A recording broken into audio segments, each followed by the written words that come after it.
Okay, I would definitely look into that. It's a suggestion. Hi, y'all. Hey, good morning. Good morning, Miss D-Berry. Good morning. Your special student for today. What is that? I said your special student for today. Who's the special student? You? All of you all are special to me. How's everybody doing? I'm okay. I went and got my flu shot today. Okay. So my arm is starting to get tight. Uh-oh. I know. She told me to move it. The doctor. So loosen it up for tomorrow. We got work to do. I know. How are you doing? How's your husband? Oh, he can't walk real well. He sprained. Did you get my text? I sent it to you late though. Anyway, he can't walk real well. He sprained it. It's not broke. Thank goodness. He just sprained. Yeah.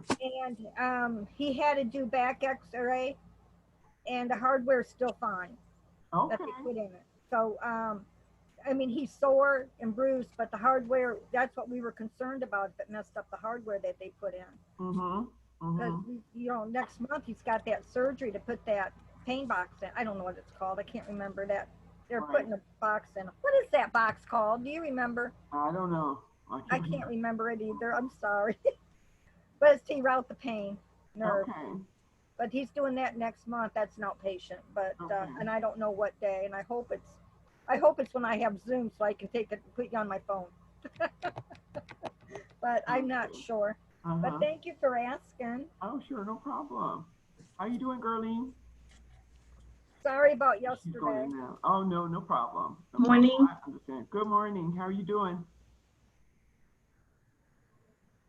Gerline, how you doing?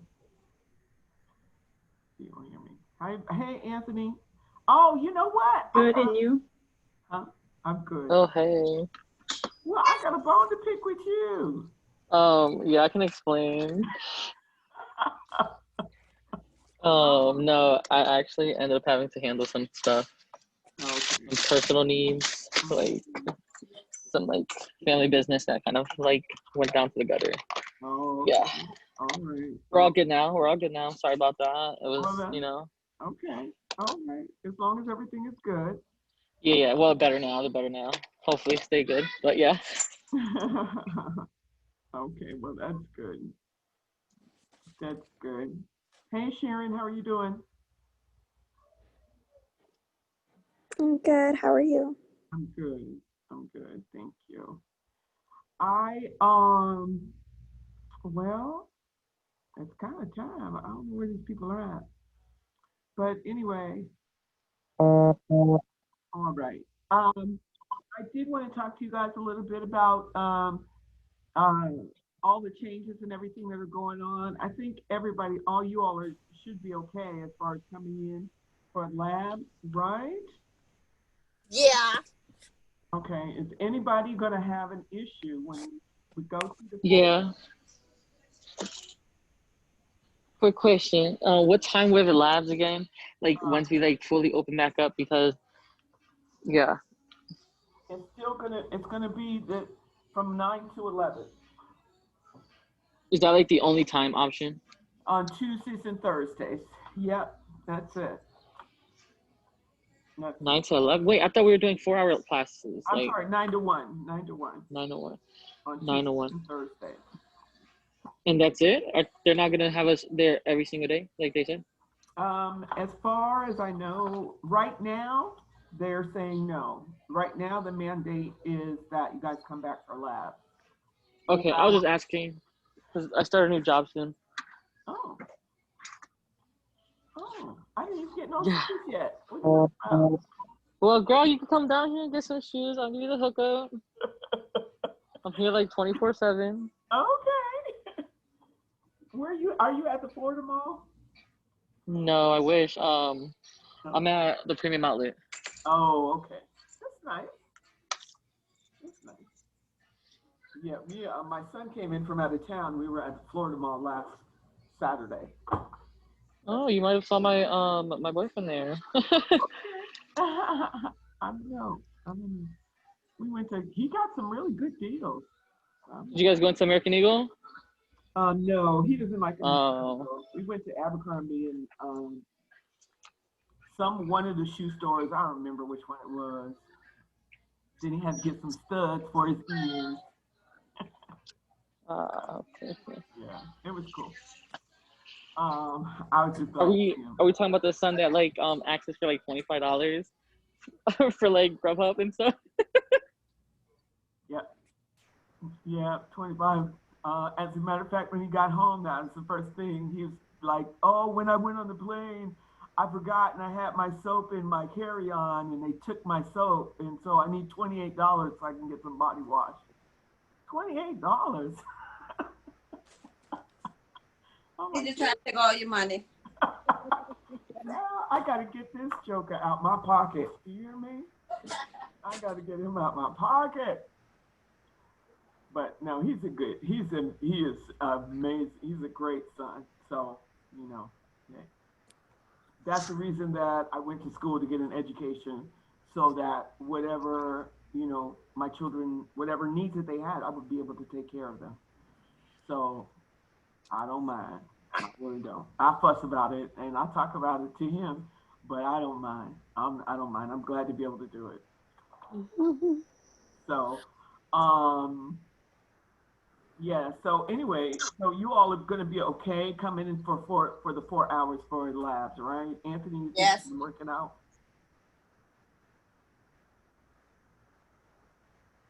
You still got your Band-Aid on, Marie.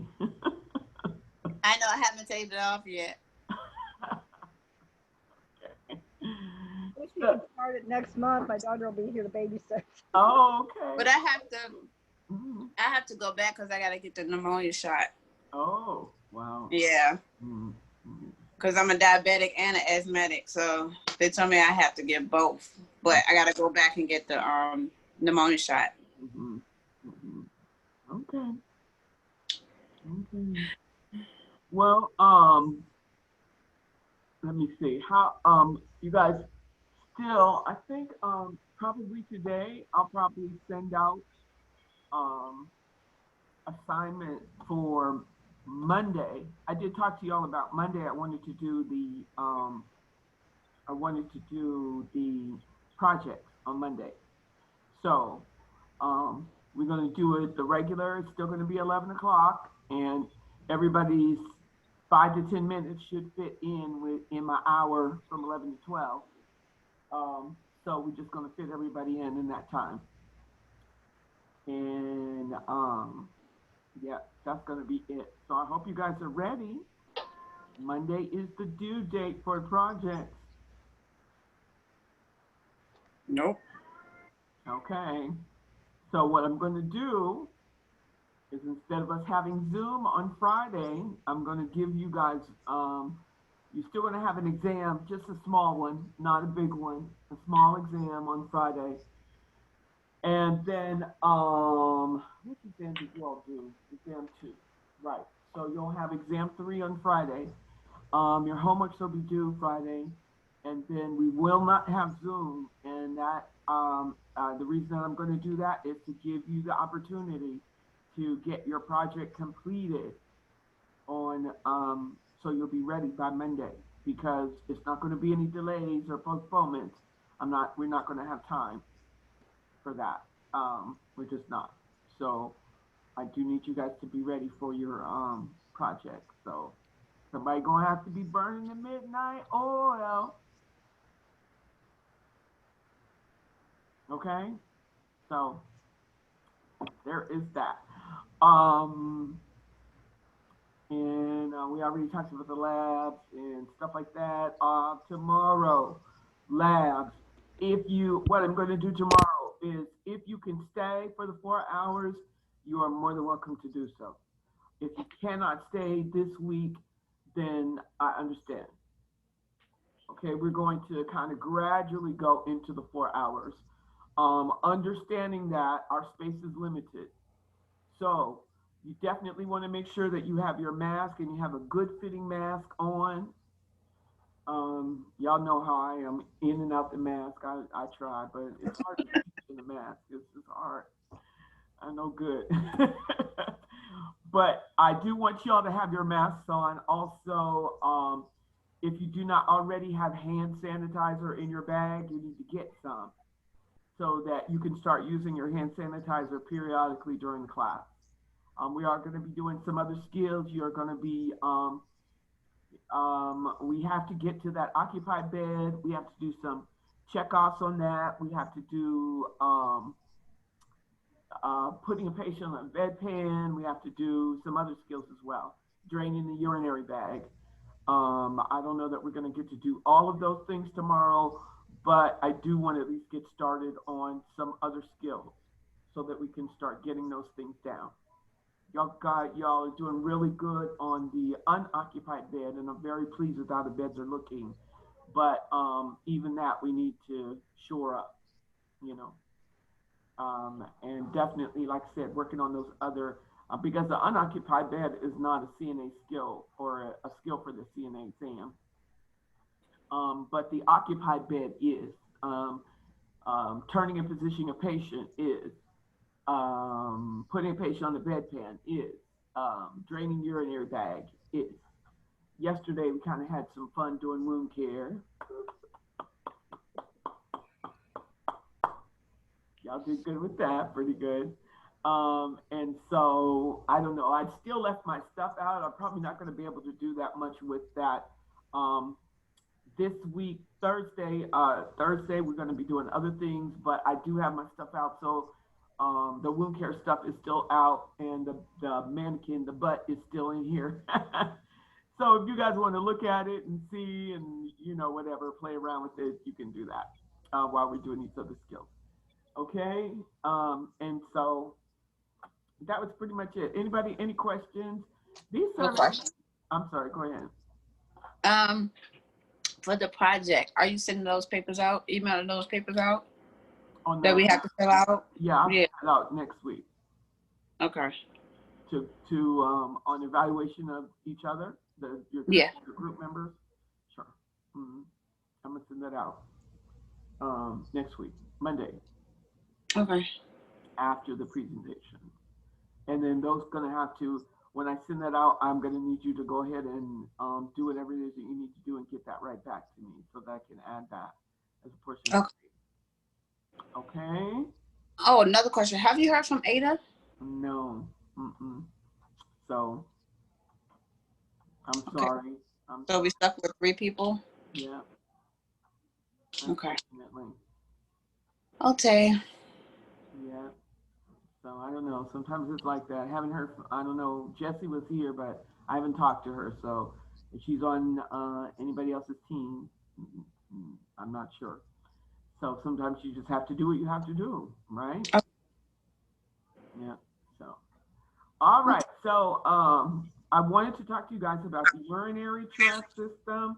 I'm excited about going into that medical terminology book because it is going to give us some more, some opportunity to talk about basic anatomical and physiological structures. I know that your Survey Monkey questions were outrageous. I was looking at some of them, I'm like, what is this?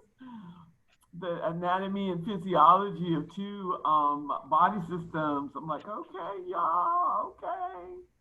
But anyway, it is what it is, you know. I did want to, I'm glad to be able that we're actually talking about some of these body systems so that you can get a basic understanding of how they work. And so today, we are talking about the urinary system. The urinary system, the objectives are describe the urinary system and explain its vital functions. State the descriptions and primary functions of the organ structures of the urinary system. Define urinalysis and state its significance. You will be able to identify normal and abnormal constituents of urine. You'll be able to recognize terminology included in the ICD-10 CM, which is a book that gives codes on disease processes. The ICD-10, it is the these codes are sent to the insurance company to determine how the doctor or physician or facility is going to be reimbursed by the insurance company based on the care, the condition, and the care provided to the patient, if that makes sense. You will be able to analyze, build, spell, and pronounce medical words, comprehend the drugs highlighted in this chapter, describe diagnostic and laboratory tests related to the urinary system, identify and define selected abbreviations, and apply your acquired knowledge of medical terms by successfully completing the practical application exercise. I don't know we were doing all that, but okay. Anatomy and physiology. Urinary system contains two kidneys, which are these, the two kidneys, the urethra, the ureter, ureters, which are these, the bladder, and the urethra. Now, of course, males have a prostate as well that surrounds the urethra. A lot of people get these two terms mixed up. The urethra is the portion of the body that leads of the urinary system that leads outside of the body, to the outside of the body.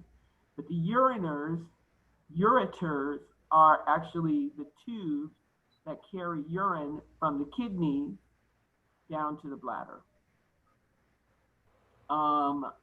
They're also called, this is also called the excretory genital urinary or urogenital system.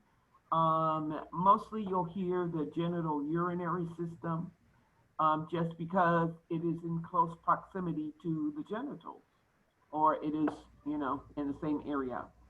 Produces and stores and eliminates urine.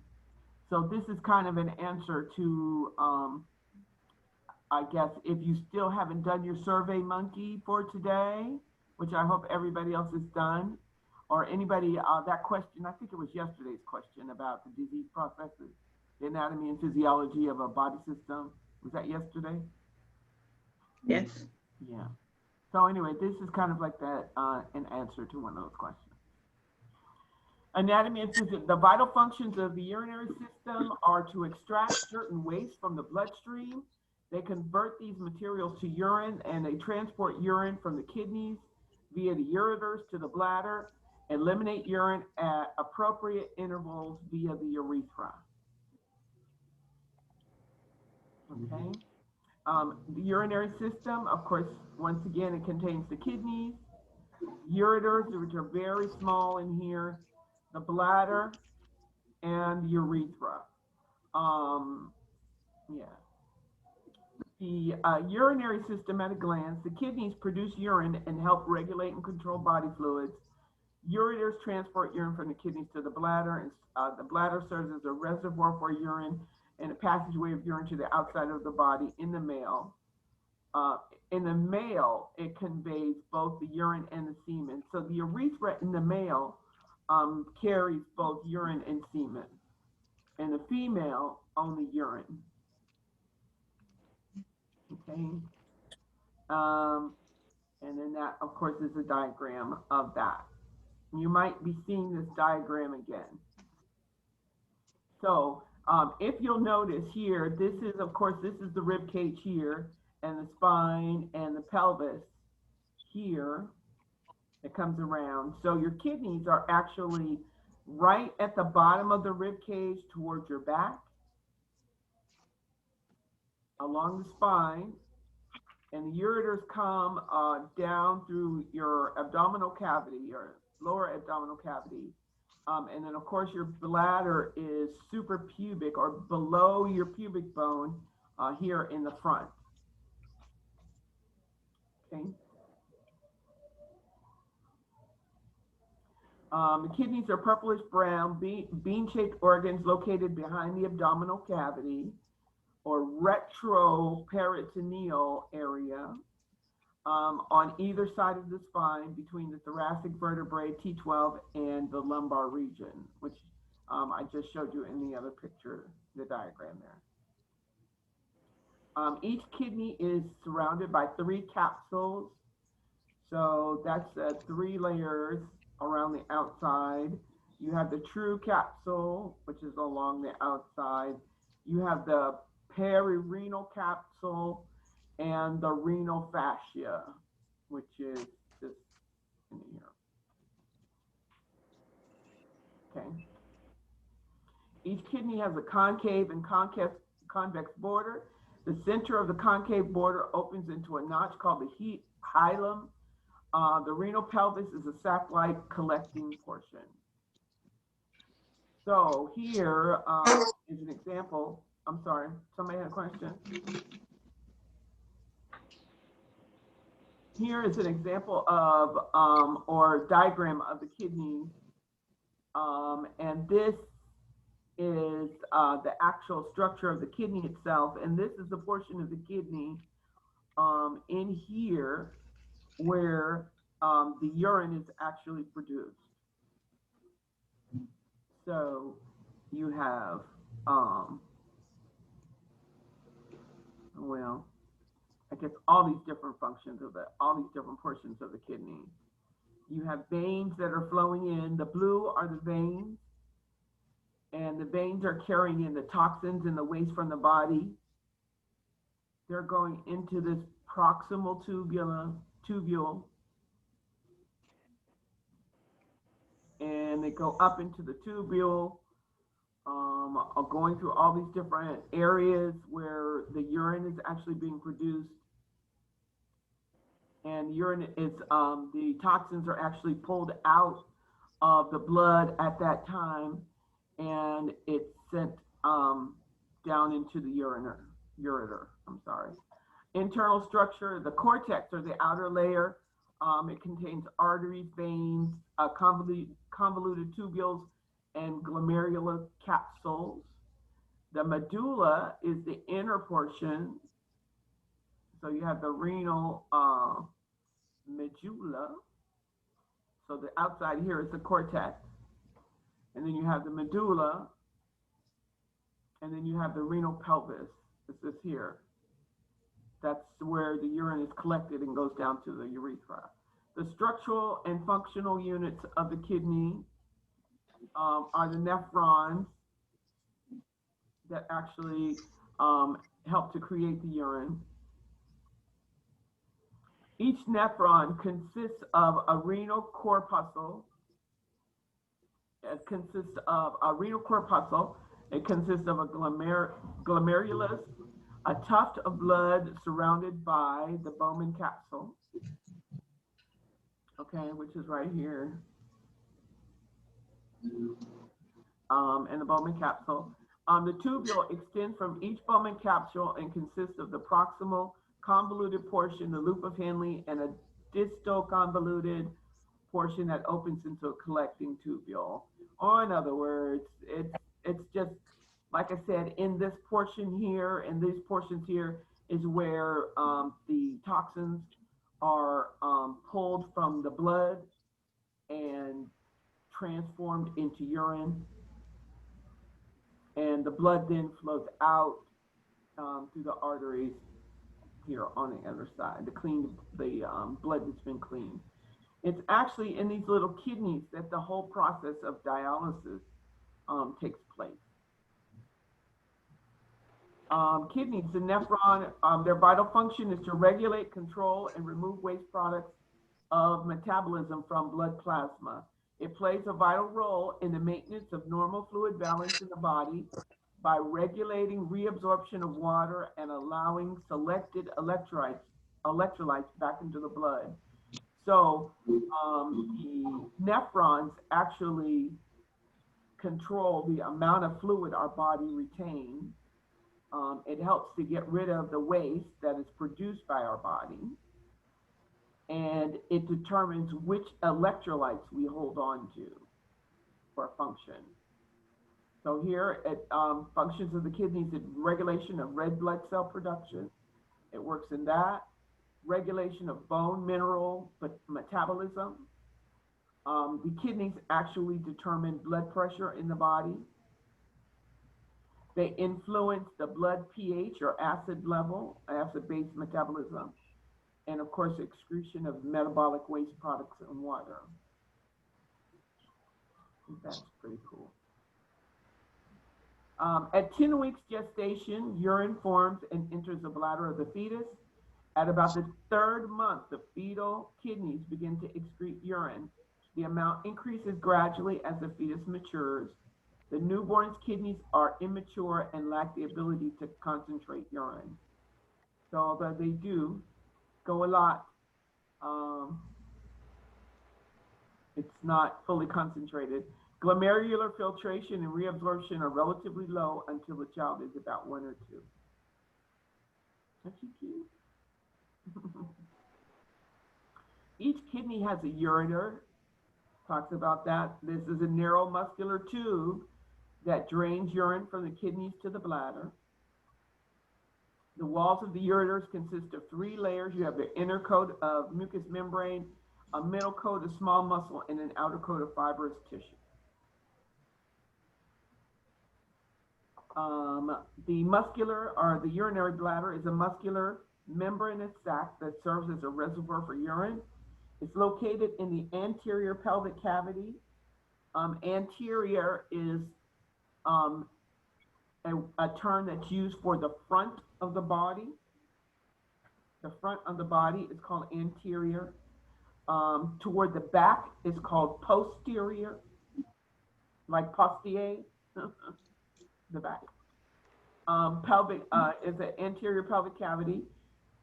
It consists of a lower portion, the neck, which is continuous with the urethra, and an upper portion, which is the apex, which is connected with the umbilicus. The trigone, or small triangular area near the base of the bladder. Okay, that's a trigone in here.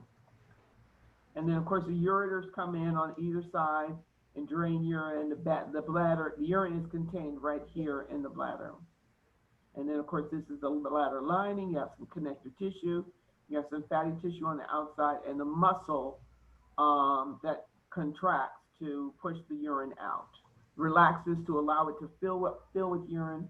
And then when you go to the bathroom, it pushes the urine, helps it push the urine out.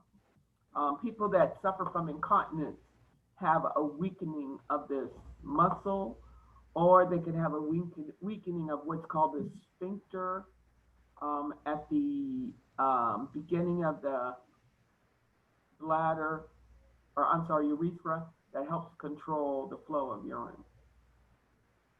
The wall of the bladder consists of 4 walls. You have the inner wall, layer of epithelium or skin-like material, a muscular coat of smooth muscle, an outer layer of longitudinal muscle, so it's 2 different kinds of muscle, and a fibrous layer that's along the outside. Musculo-membranous tube extending from the bladder to the outside of the body is the urethra. So here on the female is the urethra. You notice it's very short. And then here on the male is the urethra.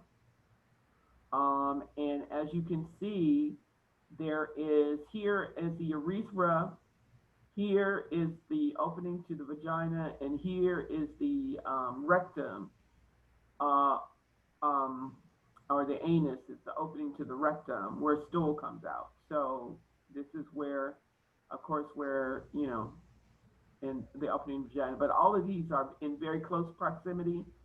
So it's important that if you have female patients, that you remember that they have an increased risk for urinary tract infections just because everything is right there together, close proximity of everything. That and also a lot of women, more mature women, they were never taught to wipe from front to back. They just wipe, I guess, back to front. And if they're wiping from back to front, then all that stool is going right there into the urethra, which can go up into the bladder and then cause infection. Okay? Not that men can't get urinary tract infections too, because they can, and they do, but it is more common for women. Okay. The male urethra is approximately 20 centimeters long. It conveys both urine and semen, and divided into 3 sections. There is the prostate, the membranous penile, the membranous, and the penile. Okay, and this shows here that I'm sorry, the how the sperm actually goes, or the ejaculatory duct. After sperm is produced, it actually goes right into the urethra as well as urine coming out. A man cannot ejaculate and urinate at the same time. There's a blockage in there that occurs that prevents urine from coming out at the same time as semen. That explains a lot. That explains a lot. Interesting. Yeah. The female urethra is approximately 3 centimeters long. The urinary meatus is situated between the clitoris and the opening of the vagina and conveys urine out of the body. The prostate gland. So right here, this is on the male, of course. Right here in this area, you have what's called the prostate gland. So what happens with men is they, as they mature, in many cases, they will have their prostate will enlarge or get bigger, and when it does, it actually closes around the urethra and prevents or slows the flow of urine out of the bladder. This can cause major issues. It can cause urinary retention. Anytime you have urine just sitting there in the bladder, it can cause major infections, just all kinds of issues. Men who have enlarged prostates, they often have issues with penile dysfunction, erectile dysfunction, or even difficulty with ejaculation, all kinds of issues. So the prostate is something important to be monitored. Also, prostate cancer is one of the most common forms of cancer for men. And this is the female. Of course, you have the uterus that's right here above the bladder, the vagina, and then the urethra right here. And this is the anus and the rectum right here. So for females, like I said, the chance of a woman getting bladder infections is like, especially if her hygiene is not the way that it should be. So you do have to be very careful about that. Also, as you can see, the uterus is right here above the bladder. And so if the uterus is, if a woman is pregnant, as her uterus grows, it's pushing right down on that bladder. Oh, so that's what they mean when they're like pregnant and they're like, oh, they always have to pee. I was like always wondering like why, but now I see. Now I see. Yeah, because it shrinks, it pushes down on the bladder, so you don't have as much room to hold urine as a woman would normally. Plus, your kidneys are not only filtrating for one person but for two, and that's going to increase the amount of urine that your body is producing. Urinary tract infections are common in children. Microorganisms, this is huge. Escherichia coli or E. coli is, that just comes from stool. Klebsiella proteus cause most UTIs seen in children. Signs and symptoms of UTI vary depending on the age of the child. Infants can experience fever, weight loss, nausea and vomiting, increased urination, foul-smelling urine, persistent diaper rash, or failure to thrive with the UTI. I've not seen that before, but okay. Older children with the UTI can have frequent or painful urination, abdominal pain, hematuria. Hematuria is blood in the urine. So we didn't talk about word parts, but this hema refers to blood. The T is a connector, and the urea refers to urine.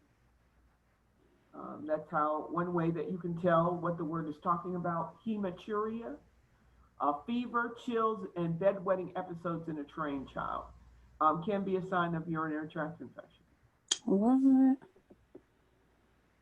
Learning something new every day. How about that? Urine is formed by the process of filtration and reabsorption in the nephron. 95% water and 5% solid substances. It's secreted by kidneys and transported by ureters to the bladder, where it's stored before being discharged via the urethra. And this is talking about the sites of the blood here. This goes to the renal vein, where it's going out to clean, and the arteries, and the urine is being produced in these in the glomerulus right here. It goes out to this into the capsule and the proximal convoluted tubule down around to the urethra. Ureters here, I'm sorry. I see I did the same thing. An average normal adult feels the need to void when the bladder contains. Quick question. What do they mean by void? Do they mean like use the restroom? Because I keep hearing void and I'm just like, what is that? Oh yes, I'm sorry, yes. Void is to urinate. Okay. Urinate. And then the other one is to have a bowel movement. Bowel movement. You might hear BM or bowel movement. Familiar with that one? Yes. So But void, doesn't it also mean constantly urinating? void? Mm-hmm. No. Oh no, it's just urinate. Yeah. Oh, To go to the bathroom, to urinate is to void. And void is just to empty your bladder. okay. Hopefully you're not constantly having to empty your bladder. That's a problem. On average, an average of 1,000 to 1,500 milliliters of urine is voided daily. That's for a normal, healthy person. Generally speaking, the bladder, like I said, it can hold 300 to 350 milliliters of urine. I don't know who is using this facility. Somebody got jokes, right? Normal urine is clear, yellow, amber, yellow to amber in color, faintly aromatic odor, specific gravity of 1.003 to 1.030. It's like slightly acid pH, hydrogen ion concentration. So it is more acidic. This actually is not clear urine. That's cloudy. That's cloudy. That's bad urine. Yeah. FYI, changes noted in the urinary system of the older adult are loss of muscle tone in the ureters, bladder, and urethra. We talked about that. It can cause a certain disease process or a certain dysfunction in the body called what? Anybody? Say it again. A loss of muscle tone in the ureters, bladder, and urethra can cause what dysfunction, I guess, in that area, what process to occur, or I guess it's not necessarily a disease process, but what issue might they have because of the loss of muscle tone? Incontinence, yes. I was trying to know how to say it. Bladder capacity can be reduced by half in an older adult, which means they have increased trips to the bathroom. Also with women, They can have, because you notice that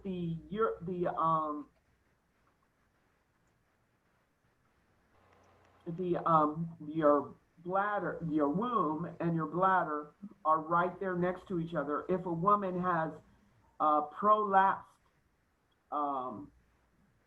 womb, it actually can come down into the vagina and actually create even more pressure on that bladder. Not too nice. The urge incontinence or the inability to retain urine voluntarily is a concern for older adults.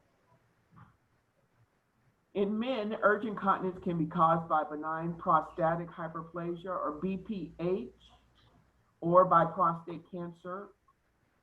So this is normally what happens. We talked about that a little bit. And so this is what happens when a man has an enlarged prostate. You see that the ureter is almost totally blocked off. It can be totally blocked off. And if so, they have to go through a procedure where they actually kind of tunnel through and create a ureter, a urethra for that male, in a sense. Wow. Mm-hmm. So men have more problems than women. Well, everybody's got their No, we don't. Don't say that.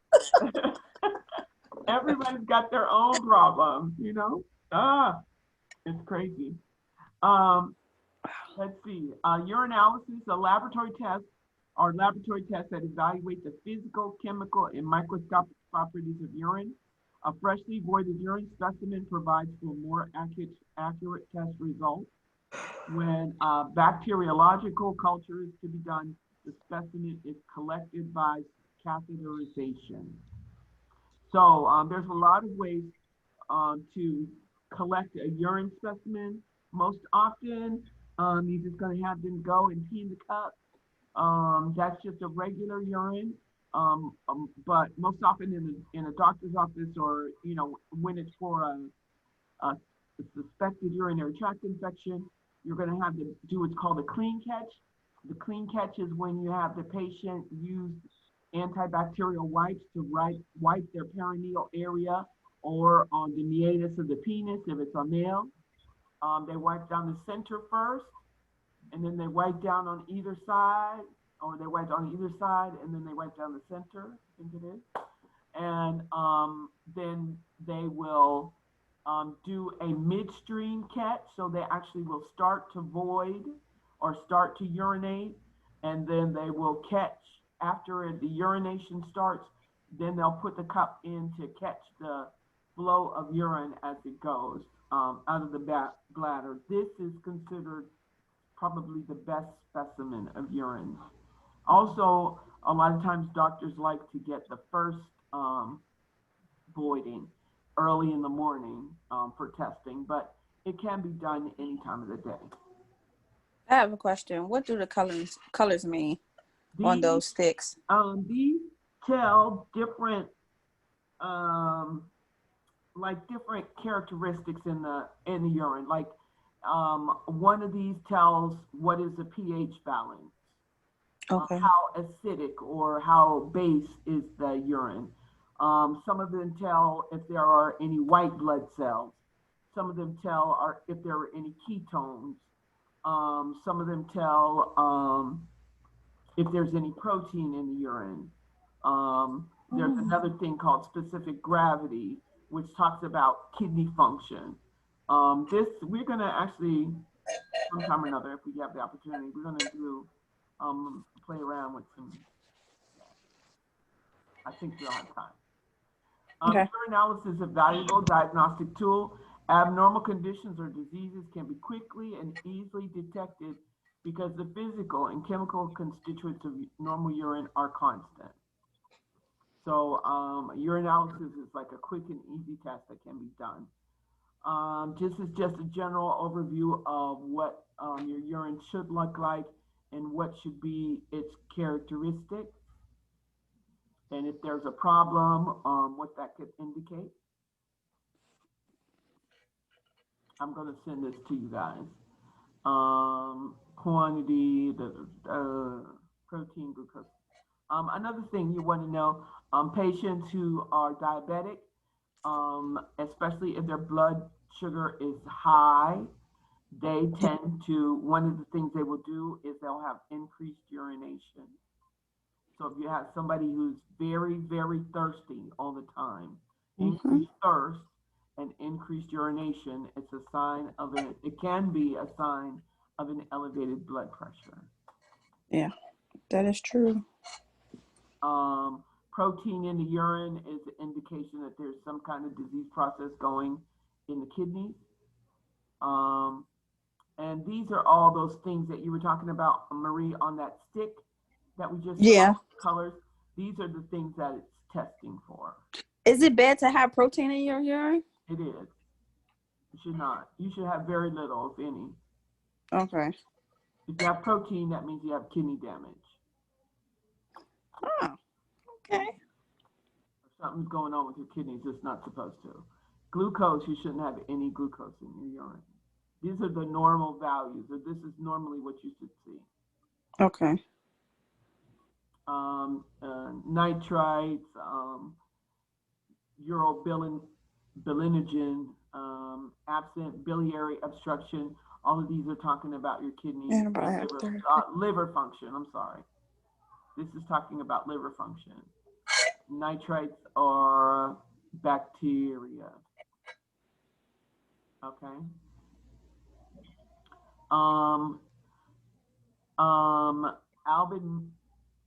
Albuminuria. Albuminuria. Yes. Is albumin or protein in your urine.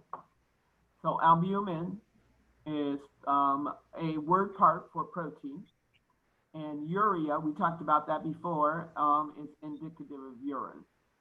So albuminuria is protein in your urine, albuminuria. A cystectomy, word parts, the cyst has to do with the bladder. So anytime you see that CYST, that has to do with the bladder.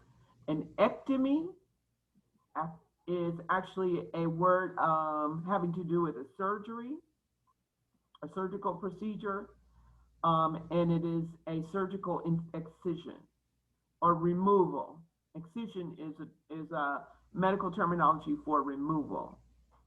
So this bladder surgical excision is a removal of that, a removal. Renal calculi, another term for renal calculi, these are stones.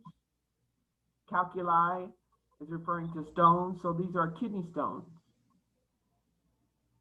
They're called renal calculi. And to pass a kidney stone is an extremely painful thing for most patients.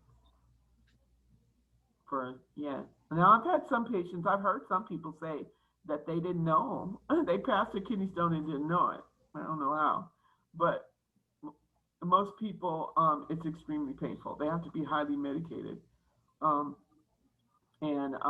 often it's like an urgent, something they need to go to the emergency room. Closed urinary drainage systems, urine being measured after it leaves the patient's body via the catheter.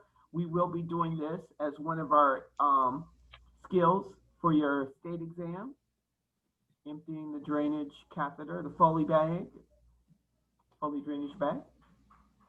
Cystitis is a very common and occurs in more than 6 million Americans a year. Frequently affects sexually active women ages 20 to 50. It can also occur in those who are not sexually active or in young girls and older adults. Cystitis has to do with the bladder. Females are more prone to cystitis because of a shorter urethra and short distance between the opening of the urethra and the anus. We already talked about that. Interstitial cystitis is painful inflammation of the bladder wall. So that word part here, the itis, has to do with an inflammation. The cyst, once again, has to do with bladder. And approximately 450,000 people suffer from this condition, painful, and 90% are women. Symptoms can vary from mild to severe, causes unknown. It does not respond well to antibiotic therapy, interstitial cystitis. So that's when the infection actually is in the actual wall of the bladder, the inflammation and swelling. Ooh. Dysuria, dys is a term that this is meaning difficult or painful. And urea, once again, what does that mean? Urine. Right, urination. So dysuria is difficult or painful urination. This is an illustration of water immersion or lithotripsy procedure. This is what they do for patients that have the renal calculi or kidney stones. And so the lithotripsy, actually they sit the patient on this device and it actually kind of pounds on the outside of that kidney to break up those kidney stones so that they can be more easily passed. If not, the patient will have to have surgery on the kidneys. And the kidneys are kind of, they don't like surgery too much. You know, it kind of messes up their functioning. And so doctors try to avoid surgery on the kidneys if at all possible. Plus kidneys control so many other functions in the body, they really don't like to mess with them if they don't have to. And these are normal glomerulus and acute glomerulonephritis is an infection. This NEF part has to do with the kidneys, and the itis, once again, is inflammation or infection. Hematuria, we talked about what that is. Hematuria is when you have blood in the urine. The hema is referring to blood, and the urea is referring to, once again, urine. And then you can see that the urine is like a red tinge to it. That's an indication that there's blood in the urine. If a person has a really bad urinary tract infection or something, or if they've had a bad injury to the kidney, it can produce blood in the urine. Or if they have a really big kidney stone or trying to pass it, they can have blood in the urine. This is hemodialysis, is when you have an outward system that actually performs the function of the kidneys. So when the kidneys shut down altogether, if a patient does not go on to some form of dialysis, or in other words, a medical term or procedure to remove the toxins from the blood, they can die. This with hemodialysis, they use the machine and it actually, they create an opening here into the vein, one into the vein and one into the artery, where blood is pulled out of the vein. It's taken out, pulled out of the vein, it's taken out, goes to the pump, heparinized, cleaned out through the filters, and then it's actually put back in through the artery.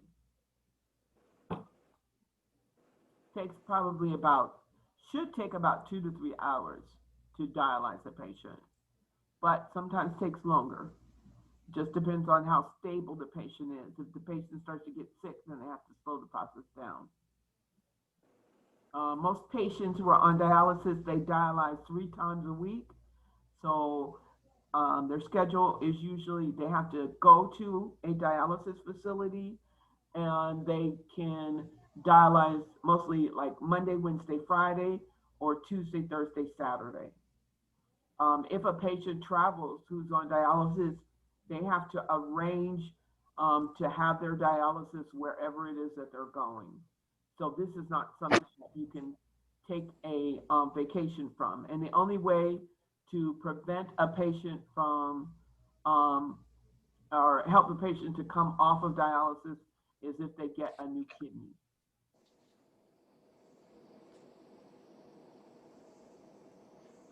Bilateral hydronephrosis is water on the kidney, enlarging of the kidney, all kinds of stuff. All right, so like I said, I'm going to send this PowerPoint to you guys. I didn't send the other one to you either, but it would be helpful for you to learn these word parts. You're going to see them again, and there's some other things on here as well. All right. Woo, that was a lot of information. Oh, hey, Marceline, I didn't see you, girl. Nice. When you said, I have a question, sorry. When you said for the assignments, were we supposed to just do the first 2 pages of the chapter in the CNA book, right? And then we do all of the pages in the medical terminology. Okay, so in the medical terminology book, yes, you're going to do all of those in that chapter 12. Is it chapter 12, right? Chapter 12 and chapter 21. Right. And then in the workbook, you're going to just do the first 2 pages. Okay? Because those are kind of heavy. All right. Any questions about anything else? I'm sorry, y'all. I just FYI, I do teach another class in the evening, so that was my text message yesterday. I was supposed to go to the other class. I was like, oh my God. Yeah, I get it. I was like, oh, she must have meant to send it to somebody else. Thank you, Sharon, for responding, because that's what cued me that I sent it to the wrong group. You're welcome. I'm like, oh my God, this child late at night. Ooh. So, I was getting ready to cry. No. I was too, and I was like, no, don't switch them at the last minute. Right. So, well, that's okay. So anyway, that's it for me for today. I think that was a whole lot. We will be doing labs tomorrow. If you can stay for the 4 hours, please know that you are more than welcome to do so. And we will be working on some of those other bed skills. And I don't know, I might throw some something else that's fun in there too. Marquesha, I need to talk to you and Marjeline when everybody else is off. Okay. See you tomorrow. All right. I will see you all tomorrow. Okay. Great evening. You too. Bye, guys. Bye, Anthony. Bye.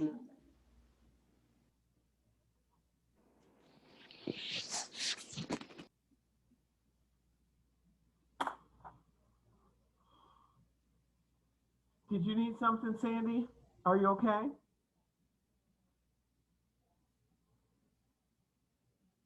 You all right?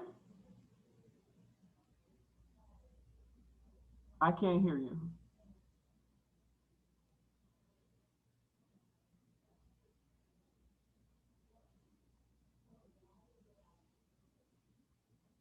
I don't know what she's saying.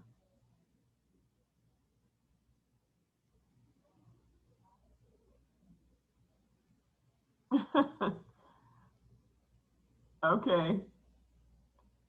Tomorrow, 4 hours or 2. It's up to you. It's up to you. If you want to stay for 4 hours, you can. If you can only stay for 2 hours, then that's okay too. I just want to see your face. Okay? All right. All right. I'll see you later. Okay. So, I'm sorry that did you guys come on Zoom yesterday? I'm sorry if I missed you. I was on for a minute. No, it's fine. I actually was busy and out of town yesterday. Oh, okay. All right. So you all heard about the big change that they want everybody now to come on campus instead of doing. Yes, I got the message. Okay. Yeah. All right. So I see. What's you thinking? I'm going to be there tomorrow for 4 hours. Okay. Like, well, this month I was able to get like mostly my Tuesdays and Thursdays off for my schedule, so I should be able to at least come in like one of those days, up the week, and I should be able to Okay. comply with that. So. All right. Good. So is it gonna be 9 to 1? Right. That's what I was gonna ask. It is. That's what that's what they want you to do. They want you to do 9 to 1. But I understand, this is really sudden, and, I know that people got like things going on and they have to adjust and all that kind of stuff like that. And, that's cool. Um, and so I totally understand that. I get it if you can't stay for the 4 hours. But if you can stay for the 4 hours, then I would like for you to do that. Come in. Okay. So you're not going to have like 2 different sessions, the 9 to 11. Hold on a minute. Hold on. Okay. That's okay.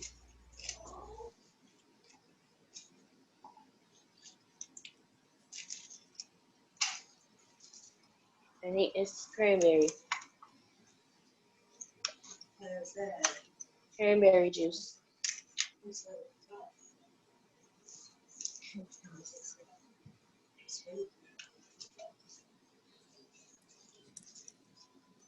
It's juice.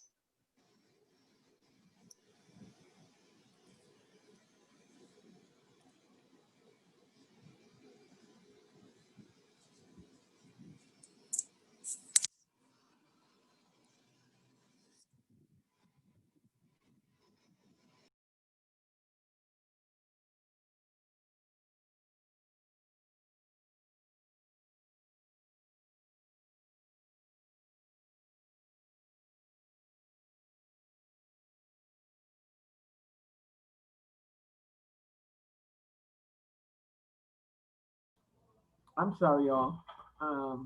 Yeah. So anyway, I just wanted to make sure I know I hadn't talked to you all. And I wanted to make sure that y'all were going to be okay, that we're not going to have any issues, because I don't want to lose All right. You can't. We're almost there. Almost to the finish. you. All righty. How long do you have, Marquesha? When are you supposed to be done?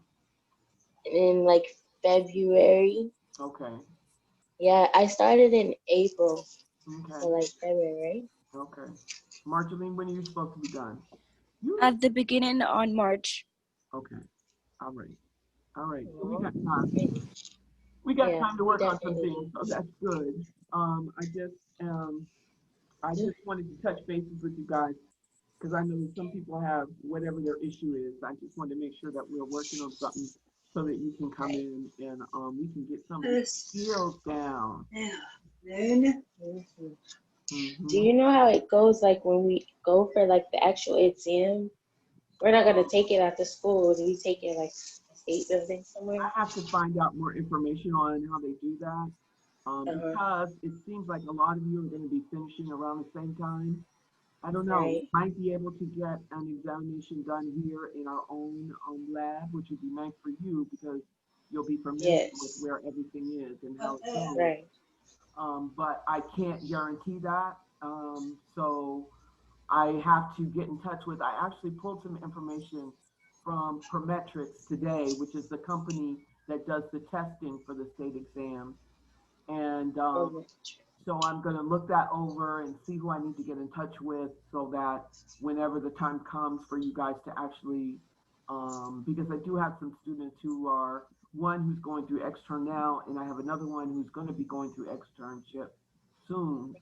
And so that'll at least give us an idea about what they're doing as far as the testing is concerned. It's actually during the pandemic or quarantine, it kind of changed, because they were only doing the written exam or the verbal exam, the test. They weren't doing skills.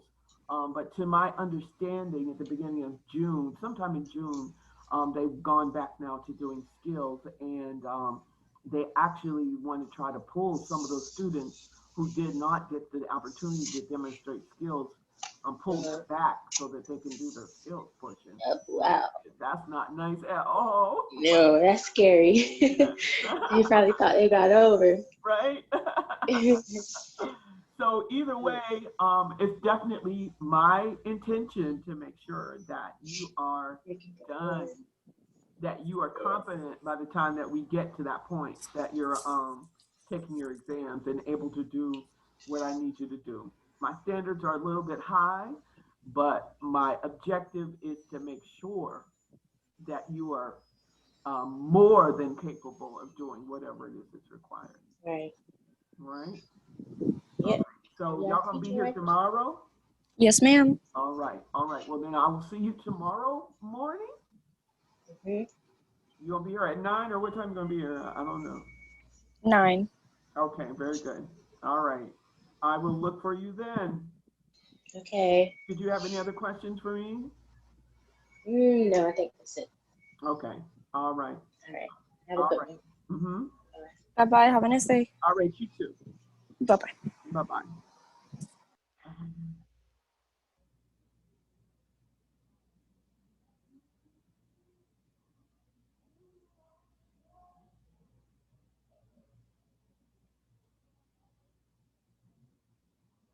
Absolutely.